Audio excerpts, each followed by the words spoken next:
उत्तराखंड हरिद्वार में एक धर्म संसद हुआ। क्या हुआ? अब धर्म संसद में उत्तराखंड में बीजेपी की सरकार। अस्सलाम वालेकुम दोस्तों, आप लोगों का बहुत बहुत स्वागत है आपके अपने यूट्यूब चैनल पे।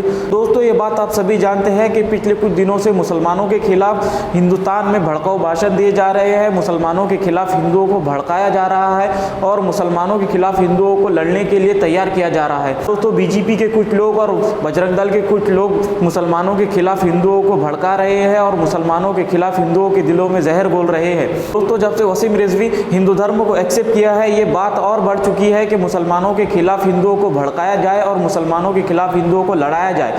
जी हाँ दोस्तों, और इस तरह के वीडियो, इस तरह के भाषण सोशल मीडिया पे वायरल भी हो रही है, जिसमें कुछ हिंदू पंडित मुसलमानों के खिलाफ हेट स्पीच करते हुए नजर आ रहे हैं। दोस्तों, इसी को लेकर एक सभा रखी गई थी जिसमें कई जगह से हिंदू पंडित शामिल थे और उसमें नरसिंहानंद और वसीम रिजवी भी शामिल थे, जिसमें उन्होंने मुसलमानों के खिलाफ हिंदुओं को भड़काया और मुसलमानों को हिंदुस्तान से निकालने की मांग की है और हिंदुस्तान को हिंदू राष्ट्र बनाने की मांग की है। दोस्तों, इसके खिलाफ असदुद्दीन अवैसी ने आवाज़ उठाई है और ये बात कही है कि हिंदुस्तान से मुसलमानों को कोई नहीं निकाल सकता, और ये बात भी बताई है जितना हिंदुस्तान में हिंदुओं का हक है उतना ही मुसलमानों का भी हक है। उत्तराखंड हरिद्वार में एक धर्म संसद हुआ। क्या हुआ? अब धर्म संसद में उत्तराखंड में बीजेपी की सरकार। आज भारत के प्रधानमंत्री नरेंद्र मोदी गुजरात में ईसाइयों के चर्च में जाकर कहा कि भारत की अखंडता को बरकरार रखना है, भारत की यूनिटी को बरकरार रखना है। देश के प्रधानमंत्री ने कहा, बड़ी अच्छी बात है, बड़ी अच्छी बात है।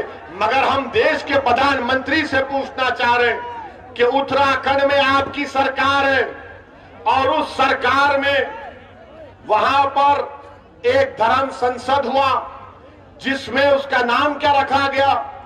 इस्लामिक भारत में सनातन का भविष्य, ये हुआ है। अच्छा, उसमें क्या कहा गया? उसमें चलिए मैं लफ्ज़ मुसलमान नहीं बोलूंगा क्योंकि योगी और मोदी और उनके चमचों को बड़ी आपत्ति होगी।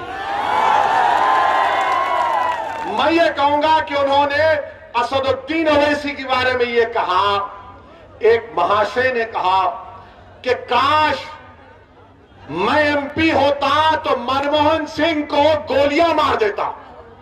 देश का मनमोहन सिंह 10 साल का प्रधानमंत्री,